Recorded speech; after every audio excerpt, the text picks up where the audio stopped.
It's never us holding albums. If niggas want to drop records, niggas drop records. So TDE wants us to believe that it takes their artists 5 to 7 years to drop albums simply because the artists don't want to drop albums. Punch and Musa, they want us to believe that it takes 5 to 7 years for artists to drop albums because the artists don't want to. And if the artists actually wanted to drop an album, there is nothing stopping them from doing so. So if you've been following TDE for the past 10, 15 years like I have, you know that is completely false. There have been artists on TDE like SZA and recently Reason who have come out saying, hey, in short, release my music. I've given you music. You have my hard drive. Release the music. They could release the music if they wanted to. And really, the only artist who has had the balls to even speak up about this in any concise way is SZA. SZA actually came out in the late 2010s, early 2020s. She came out and said, hey, they have my hard drive. I can't drop music. I mean, before this new SZA album came out, just like Kendrick fans, the SZA fans were like, yo, where's the music? Can we get a single? Can we get anything? And SZA got to a point where she says, one of the fans asked Punch if we were going to get new SZA music. And of course, Punch says soon. Soon to me is a mysterious word. It can mean tomorrow. It can mean January 2030. She actually said she quit music. She was like, I actually quit. And she was not happy about that release. This is what SZA says. They just took my hard drive from me. Give me another month, it would have been something completely different. SZA was frustrated with their label to the point of tweeting, I actually quit, going on to say Terrence Punch Henderson, the co-president of TDE, can release my album if he ever feels like it. She was honest. There's nothing I can do. I've recorded music. I have finished music. I can't drop it. Contact TDE personally because there's nothing I can do. And recently on the Figmunity podcast, Reason said something similar. It's never us holding albums. If niggas want to drop records, niggas drop records. On the air, you start pointing fingers at the I didn't point no fingers, bro. You're a manipulator. I know. You're a manipulator. All I said on this podcast was my only issue is being consistent, and I have not been allowed to be consistent. I played you all of y'all 3 to 4. That's not. I played you 3 to 4 EPs. I got them in my Dropbox. I can send out the link. All of them that we planned to shoot videos 3 years ago. If you follow TDE executives like Punch, like Top Dog, I don't know if Musa has a Twitter, but I know him now because he did this thing with T-Rail on Figmunity.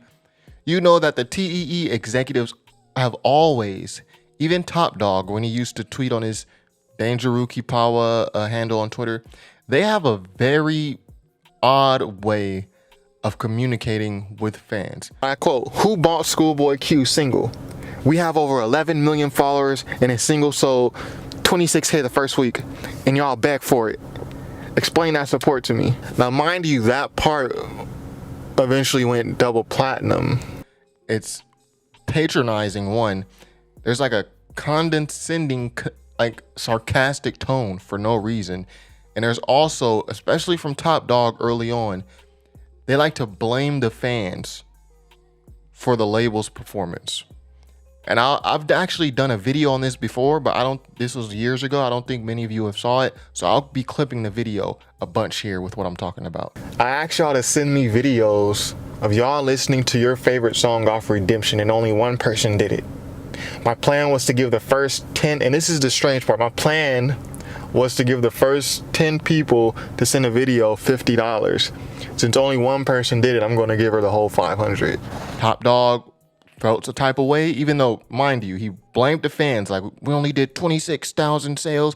Nobody sent me a video of you guys reacting to this. Only one person did. I was going to give you guys $50 each, but now I'm not going to give you anything. I'm going to give one person 500. Like, bro, like, we don't want your money. Yo, you're one of the biggest labels in hip hop ever.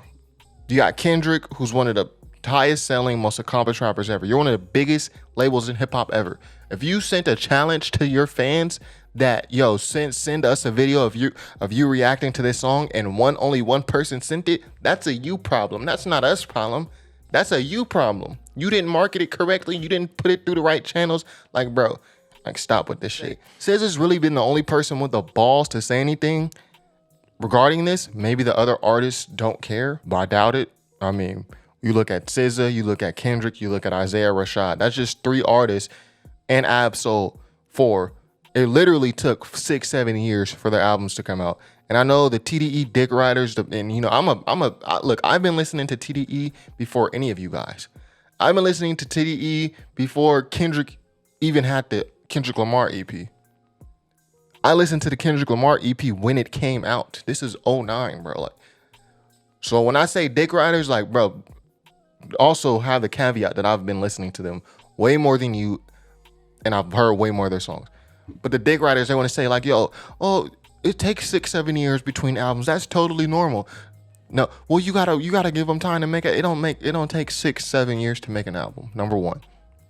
Number two, it's not normal. Even in music, you can say, oh, well, back in the 60s and 70s, that's how music used to come out. We're in a popcorn generation. We expect every album every 4 months. No.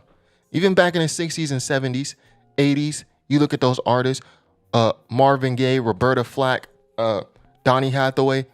It didn't take 6-7 years in between albums. And the process to record an album was a lot less streamlined. We don't have the technology that we have today to record an album and release it, same song, same day, edit it, mix, master, all in the same software. No. So it actually took longer to create music, and music came out a lot quicker. So, but this is what the Dig Riders are saying. Oh, it's normal. You want to wait? No, I've never subscribed to that train of thought. When it took 4, 5, 6, 7 years for for Mr. Morale to come out after Damn, the entire time, after like 2 or 3 years, I'm like, something's not right here. Something's not right. And I'm seeing what's happening with SZA in that meantime. I'm seeing, oh, well, Ab-Soul hasn't really dropped anything either. To me, it's never been okay. You go to a different genre of music, because it's, again, Dig Riders, what they also say. Well, there's just rap fans. You guys are spoiled and used to music No. When Daft Punk, look at Daft Punk. This is like a electro pop band. You guys know them for the song Get Lucky, Happy with Pharrell. This isn't like an electro rock type indie band. It took them about 5 or 6 years in between albums during one period. And yo, the fans thought they died. Like, the fans were even more aggressive than TDE fans. This is a totally different genre of music, different people. It was not okay. Like, the fans were extremely angry, right? So, I just say that, for the Dick Riders. For me, this has been questionable for a long time, TDE. And even back in the early 2010s, when I'm seeing how Top Dawg is interacting with his audience, I'm like, this is weird. Then I see how Punch interacts with the audience, like trolling the audience. Like, these are your loyal fans. These are your core fans. These are people who buy the music. These are people who go to the shows. I've been to so many top TDE shows. Like, I went to a TDE show when Jhené Aiko was still an affiliate. Like, Jhené Aiko used to do shows with TDE as if she was an official member. This is before SZA, before all that. Like, I've seen TDE many times, trust me. But you want to go online and troll the fans who are simply just asking you for new music. And really, it's a blessing for you to have fans who are willing and eager to desire music from you like this. And it's not like the fans are just unruly, you know what I mean? We're asking, yo, when SZA's going to, when Kendrick, bro? They dropped Ab-Soul's album last year. I mean, as of this date, it's 2023. Ab-Soul dropped last year. Who remembers that album? Bro, the time has passed. You took 5 to 7 years for Ab-Soul to drop. You think we give a fuck about this album anymore? You didn't strike while the iron was hot, bro. And look, shout out to Ab-Soul, because I do like Ab-Soul. I think that album was good. I actually reacted to that album. I'm one of the people who actually cared when the album came out. But people don't even remember that album came out, much less that it came out last year. You took too long. Like, you missed the opportunity. Similar with Isaiah Rashad. He still has his fan base, but bro, how much longer is it gonna take for SZA? But anyways, I say this, right? TDE has a very weird way of communicating with fans. It's like they're entitled, they're patronizing, and they're condescending for no reason. Like TDE has like pretty, like compared to other fan bases like Lil B, Playboy Cardi, even you look at streamers like Kai Cenat and what happened with his Riot situation, Travis Scott, what happened with his Riot. TDE fans are pretty level-headed, even keel, bro. So I don't understand the angle here, and I've never understood it. And now that we have another artist coming out in Reason, well, not Reason really didn't come out. Reason is just responding to Musa, and I don't even listen to Reason like that. Like, he's just not interesting on the mic to me like that. Good artist, just not what I'll listen to, you know, on a normal basis. But then you got Musa. Like, there's a culture in TDE where it's that Top Dog has created, because I seen this. For y'all who wasn't on Twitter when Top Dog would tweet, you didn't see this. I seen Top Dog like troll fans, like get angry with fans for shit that's out of our control. There's a culture in TDE where the executives like Punch, like Musa, like Top. Yeah, it's okay to talk shit about fans. It's okay to troll the fans, and it's okay to troll the artists. Like we're gonna pretend like the artists, we're gonna tell the fans like, yo, the artists could drop music whenever they want. It's not on us. You're blaming us because the artists are pointing to them like, bro, my album been done. But then the executives at TDE are like, this is what they want us to believe. Oh, well, they can drop if they wanted to. It's never us holding albums. If niggas want to drop records, niggas drop records. I'm not holding them back. We don't hold anyone back from dropping music. They can drop if they wanted to. The only artist who has had the balls to come out and say that's not true is SZA. But now we see Reason doing so. And it's going to be interesting to see what happens with Doechii. Kendrick never spoke out. Like the legacy artists on TDE, like Kendrick, like Absol, like Schoolboy Q, I feel like they have more of a personal tie with TDE. So there's something going on behind the scenes where they're like, I'm not going to speak out about it. I don't think J-Rock cares. I think he's just blessed to be in this situation because TDE would have never took off with just him as the main guy. They needed Kendrick to spearhead that. So I think J-Rock is just grateful. I don't think he's going to say anything.